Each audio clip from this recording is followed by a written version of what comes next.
여러분 안녕하세요. 반갑습니다. 우리 하나님의 빛 아래서 걸어가는 귀하고 복된 날들이 또 특별히 대강절의 귀한 날들이 되기를 바랍니다. 함께 찬양하며 예배하겠습니다.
오늘 우리가 함께 나눌 하나님의 말씀 같이 읽습니다. 갈라디아서 4장 21절부터 31절의 말씀입니다.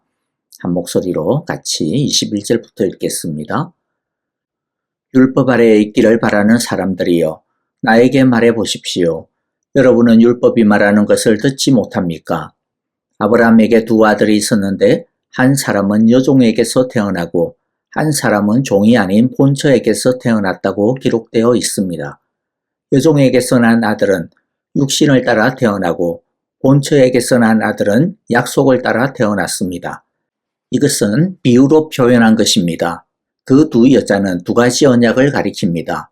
한 사람은 시내산에서 나서 종이 될 사람을 낳은 하갈입니다. 하갈이라 하는 것은 아라비아에 있는 시내산을 뜻하는데 지금의 예루살렘에 해당합니다. 지금의 예루살렘은 그 주민과 함께 종노릇을 하고 있습니다. 그러나 하늘에 있는 예루살렘은 종이 아닌 여자이며 우리의 어머니입니다. 성경에 기록하기를 아이를 낳지 못하는 여자여 즐거워하여라. 해산의 고통을 모르는 여자여 소리를 높여서 외쳐라. 홀로 사는 여자의 자녀가 남편을 둔 여자의 자녀보다 더 많을 것이다 하였습니다. 형제자매 여러분, 여러분은 이삭과 같이 약속의 자녀들입니다. 그러나 그때의 육신을 따라 난 사람이 성령을 따라 난 사람을 박해한 것과 같이 지금도 그러합니다. 그런데 성경은 무엇이라고 말합니까? 여종과 그 아들을 내쫓아라. 여종의 아들은 절대로 종이 아닌 본처의 아들과 함께 유업을 받지 못할 것이다 하였습니다. 그러므로 형제자매 여러분, 우리는 여종의 자녀가 아니라 자유를 가진 여자의 자녀입니다. 아멘. 갈라디아서의 주제가 무엇인지 이제는 다 알고 계시죠? 구원은 율법을 지키는 것이나 할례를 행하는 것으로 얻는 것이 아니라 오직 예수님을 믿는 믿음으로 얻는 것이다는 것이죠. 그런데 오늘날 우리에게는 이게 그렇게 많이 와닿지 않을 수가 있습니다. 왜냐하면 할례나 율법은 우리하고는 전혀 상관이 없는 것들이기 때문이죠. 그래서 갈라디아서의 이 내용이 그냥 옛날의 어떤 사람들의 이야기처럼 들려질 수 있습니다. 그런데 오늘날에도 갈라디아서의 이 내용은 여전히 유효하고 아니 바울의 때보다도 더 시급한 내용일 수 있습니다. 왜냐하면 할례를 행하고 율법을 지킴으로 구원을 얻고 또 우리가 가진 구원을 그래야만 끝까지 안전하게 지킬 수 있다라고 하는 이 믿음은요. 이 율법주의의 근본적인 정신은 우리의 힘과 노력을 신뢰한다는 것이고 그것이 우리를 구원할 수 있고 우리의 힘과 노력으로 우리가 하나님의 나라를 이룰 수 있다라고 하는 조금 더 풀어서 표현을 하면 우리의 힘과 노력으로 궁극적인 진보와 행복과 평화를 이룰 수 있다. 유토피아를 이룰 수 있다라고 하는 믿음이기 때문입니다. 할례와 율법은 오늘날에는 과학과 지성, 인간성과 문화력, 그리고 다양한 종교와 인간으로 그 모양을 바꾸고 있습니다. 그리고 또 할례와 율법은 결국에는 예수님의 십자가만으로는 안 되고 또 예수님의 십자가는 필요 없다라고 하는 의미이거든요. 그래서 예수님만으로는 안 되기 때문에 구원을 위해서 내가 무언가를 더 이루어야 한다라고 하는 믿음이 바로 할례와 율법입니다. 그렇기 때문에 율법주의란 결국에는 예수님을 거부하는 또는 예수님으로는 충분하지 않다라고 하는 정신이죠. 그러므로 여러분 우리 주위를 한번 둘러보십시오. 세상의 많은 학문과 과학들은 하나님을 필요로 하지 않습니다. 예수님의 십자가를 미련한 것으로 여깁니다. 인간의 지성과 과학의 힘으로 얼마든지 이 세상을 더 완전하게 더 온전하게 할 수 있다라고 주장을 하고 있죠. 예수님을 따르는 것을 조롱하고 도리어 인간의 욕망을 따라 살아가라고 부추기며 그것이야말로 진정한 자유라고 그것이야말로 자기를 구원하는 길이라고 합니다. 만일 누군가가 돈이 나를 자유하게 할 수 있다, 나를 구원하게 할 수 있다라고 믿는다면 그 사람에게 있어서는 돈이 바로 율법이요 할례인 셈입니다. 그러므로 오늘날 하나님을 인정하지 않는 이 세상의 모든 정신과 가치관들은 이 시대의 율법주의의 다른 옷이라고 할 수 있는 것입니다. 그런데 이런 것이 세상에만 있는 게 아닙니다. 교회 안에도 믿는다라고 하는 사람들 속에서도 할례와 율법은 다른 모양의 옷을 입고 이미 들어와 있는 경우가 있습니다. 만일 어떤 사람이 예수님을 믿는 믿음만으로는 자꾸만 불안을 느끼고 자신이 착하게 살지 못해서 뭔가 더 많은 것을 이루지 못한 것 같아서 그래서 나중에 구원을 못 얻을 것 같아 라고 하는 그런 구원의 확신이 흔들린다면 그 사람은 갈라디아 성도들이 빠졌던 율법주의 신앙에 빠져 있는 것입니다. 만일 어떤 사람이 예수님만으로 하나님의 은혜만으로 감사하지 못하고 만족하지 못하고 더 성공해야 되겠어, 더 많이 가져야만 해, 더 많은 것을 이루어야만 해, 그래야만 나는 성공할 수 있고 행복할 수 있어 라고 생각을 한다면 그 역시 율법주의의 모습인 것이죠. 그러므로 갈라디아서의 이 주제, 오직 은혜와 믿음이냐 아니면 자기 노력과 자기 의냐라고 하는 것은 옛날 유대인들과 유대교의 문제가 아니라 바로 우리의 문제인 것입니다. 그러므로 우리는 갈라디아서를 보면서 자꾸만 자신을 의지하려고 하고 무엇인가를 이루어야만 만족하고 그것을 자랑하려고 하는 나의 할례는 무엇인지, 나의 율법주의의 문제는 무엇인지를 돌아보는 시간이 되길 바랍니다. 그러면서 우리는 다시 한 번 더 예수님만으로 충분하다, 하나님의 은혜만으로 충분하다라고 하는 것을 깊이 각인하고 새기는 시간이 되어지기를 바랍니다. 오늘 본문에서 바울은 또 하나의 비유를 들어서 설명을 하고 있습니다. 아브라함의 대표적인 두 아들이 있죠. 바로 하갈의 아들인 이스마엘과 사라의 아들인 이삭입니다. 이스마엘은 어떻게 해서 태어난 아들입니까? 하나님께서 아들을 주시겠다 그렇게 약속을 하셨는데 그 약속을 기다리고 있는데 도무지 이루어질 기미가 안 보이는 겁니다. 그래서 아브라함과 사라는 불안했습니다. 그래서 아브라함의 아내 사라가 어떻게 합니까? 이렇게 하다가는 죽도 밥도 안 될 것 같아. 그래가지고 당시에 아들이 없는 가정들이 흔히 사용하던 방식인 첩을 얻어서 아들을 낳자. 그렇게 이야기를 하고 아브라함도 동의를 하죠. 그래서 자신의 몸종 중 하갈이라고 하는 여인을 후처로 들여 아들을 즉 이스마엘을 낳은 겁니다. 그러니까 이스마엘은 아브라함과 사라가 하나님의 약속을 믿지 못하고 인간적인 방법으로 서둘러서 낳은 아들이죠. 이는 인간의 노력, 행위, 율법적 공로를 통해 구원을 얻으려고 하는 모든 시도들을 상징하는 것입니다. 즉 인간의 노력, 즉 할례를 행하고 율법을 지킴으로 구원을 얻고자 하는 모든 율법주의의 상징인 것이죠.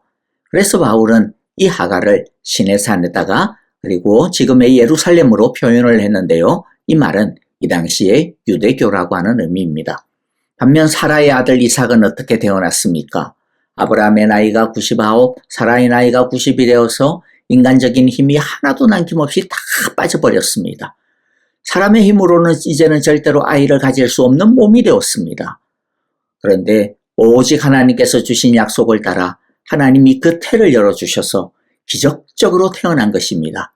그래서 이삭은 하나님의 약속은 인간의 노력으로 이루어지는 것이 아니라 오직 하나님의 전적인 은혜와 하나님의 성실하심으로 자비하심으로 성취되어진다라고 하는 것을 보여주는 상징인 것이죠.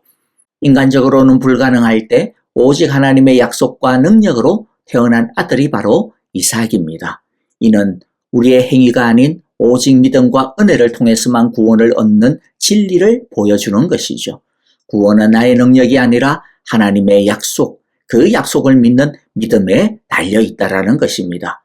바울은 그래서 결론하여 우리의 정체성을 잃어버리지 말고 오직 기억하고 붙들어야 한다라고 강조합니다. 28절, 형제자매 여러분, 여러분은 이삭과 같이 약속의 자녀들입니다. 즉 이삭이 기적적으로 태어났듯이 우리의 구원도 기적적인 전적인 하나님의 은혜라는 것이죠. 우리가 구원을 얻는 것은 우리의 선행이나 노력으로 되는 것이 아니라는 겁니다. 우리의 선행이나 노력으로 이루어지는 것은 결국 모두 이스마엘과 같은 것이죠. 우리는 오직 약속의 자녀들입니다. 즉 하나님께서 약속하신 그것을 믿음으로 우리는 하나님의 자녀가 되었다라는 거죠. 그리고 하나님께서 약속하신 그 말씀을 친히 이루어 주신 그 역사하심으로 우리가 하나님의 자녀가 되었다라는 말이기도 합니다. 아브라함과 사라가 아이를 가지고 낳을 수 있었던 것은 그들의 힘이 아니었습니다. 하나님이 태를 열어주시고 하나님이 불가능한 가운데 아이를 가질 수 있게 해주신 것입니다. 사라가 이삭을 낳았지만 그러나 사실은 하나님이 하신 것입니다. 우리의 구원도 마찬가지입니다. 메시아를 보내주시겠다라고 하시는 그 약속을 하나님이 스스로 이루셨습니다. 하나님이 예수님을 보내주셨고 우리를 위한 희생제물을 되게 하셨습니다. 그러므로 구원은 전적으로 하나님이 하신 일이며 우리는 하나님께서 행하신 그 구원을 믿을 뿐인 것입니다. 그런데 이 믿음을 무너뜨리려고 하는 방해하는 악한 사탄의 공격은 아브라함의 때에도 있었고 예수님 당시에도 있었고 바울 당시에도 있었고 지금도 여전히 있습니다. 29절이 바로 이러한 악한 공격에 대해 기록을 하고 있죠. 그러나 그때에 육신을 따라난 사람들이 성령을 따라난 사람을 박해한 것과 같이 지금도 그러합니다. 사탄은 지금도 우리 안에 의심과 불안을 심어두려고 하고 있습니다. 오직 은혜로 오직 믿음으로 구원을 받는다라고 하는 이 진리, 오직 의인은 믿음으로 말미암아 살리라고 하는 이 진리를 자꾸 의심하게 합니다. 에이, 아무리 그래도 그렇지. 그래도 내가 뭔가 구원받을 만한 업적을 쌓아야 하지 않을까? 뭔가 이쁨 받을 만한 행동을 해야 하나님께서 끝까지 나를 나중에 천국에 들어가게 해주시지 않으시겠어? 예수님을 믿는 이 믿음 가지고는 좀 불안한데? 여러분, 이런 불안을 자꾸만 사탄이 심으려고 하는 것이죠. 그래서 구원의 확신을 자꾸만 흔듭니다. 오직 하나님의 은혜만으로 만족하지 못하게 하고 자꾸만 뭔가 더 해야 한다라고 하는 욕심을 부리게 합니다. 이게 사탄이 하는 성령을 따라난 사람 우리를 박해하는 것들입니다. 우리는 이런 꾀임에 이런 거짓에 속아 넘어가면 안 됩니다. 예수님 이외에는 아무것도 필요 없습니다. 우리의 구원에 예수님 이외에 무언가를 더 있어야 한다라고, 더 해야 한다라고 하는 것은 예수님의 죽음을 헛되이 하는 것입니다. 예수님 이외에 무엇인가를 더 얹으면 더 완전해지고 더 튼튼해지는 것이 아닙니다. 오히려 다 허물어진다라고 하는 것을 알아야 됩니다. 절대로 그러므로 가벼운 문제가 아닙니다. 우리의 구원을 송두리째 뒤집어버리는 문제인 것이죠. 그래서 바울은 계속해서 오직 예수님뿐이다, 오직 십자가뿐이다, 오직 은혜뿐이다, 오직 믿음뿐이다라고 그 이외에는 다 가짜라고 그렇게 힘주어 강조하고 있는 것입니다. 우리는 이미 완전한 복음을, 완전한 구원을 받고 있음을, 다른 것을 더하면 안 된다라고 하는 것을 여러분 꼭 기억하시기를 바랍니다. 30절에서 바울이 단호하게 말씀하시는 것을 우리는 들어야 합니다. 30절, 그런데 성경은 무엇이라고 말합니까? 여종과 그 아들을 내쫓아라. 그 여종의 아들은 절대로 종이 아닌 본처의 아들과 함께 유업을 받지 못할 것이다 하였습니다. 자, 여기서 여종과 그 아들은 무엇입니까? 예수님 이외에 다른 모든 것을 다 말합니다. 율법, 할례, 오늘날의 어떤 성공주의, 오늘날의 어떤 사람의 과학, 이성, 오늘날 어떤 돈, 이와 같은 모든 예수님 이외의 모든 것들을 다 말합니다. 그러므로 우리 안에 예수님 이외에 다른 것들이 있다면 내쫓아버려야 합니다. 믿음 이외에 다른 것들이 있다면 다 내쫓아버리시기를 바랍니다. 그러므로 31절, 그러므로 형제자매 여러분, 우리는 여종의 자녀가 아니라 자유를 가진 여자의 자녀입니다. 비유죠. 즉 우리는 약속의 자녀, 하나님의 자녀, 우리는 하나님 나라의 기업을 약속받은 자유의 상속자들이다라고 하는 말씀입니다. 그러므로 이 자유 안에서 기뻐하며 사랑으로 역사하는 믿음을 굳게 붙들기를 간절히 바랍니다. 말씀을 마무리합니다. 그러므로 우리 모두 율법의 길, 자기 의의 길에서 방황하지 말고 그거 다 버리고 오직 약속의 자녀답게 믿음의 길, 은혜의 길, 십자가의 길, 성령의 길을 끝까지 걸어갈 수 있게 되시기를 간절히 기도하고 축복합니다. 아멘. 자, 오늘 우리에게 주신 귀한 말씀들 마음 가운데 새기면서 우리 약속의 자녀답게 믿음 굳게 붙들고 살아나가기를 바랍니다. 우리 주님 이외의 것들, 믿음 이외의 것들은 다 버립시다. 다 내쫓아버리기를 바랍니다. 주여 우리에게 이런 믿음 주소서라고 기도합시다. 교회를 위하여 성도님들을 위하여 기도합니다. 특별히 아프신 분들 우리 김정숙 권사님과 또 지수영 집사님, 서정봉 장로님, 조창준 장로님 그리고 우리 박미성 집사님을 위하여 주님께서 고치시며 회복시키시며 능력 주시며 하늘의 평강을 허락하소서라고 우리 함께 기도하시고요. 선교사님들을 위하여서도 동일하게 사랑으로 기도합니다. 이 시간 우리 찬양하며 기도하도록 하겠습니다.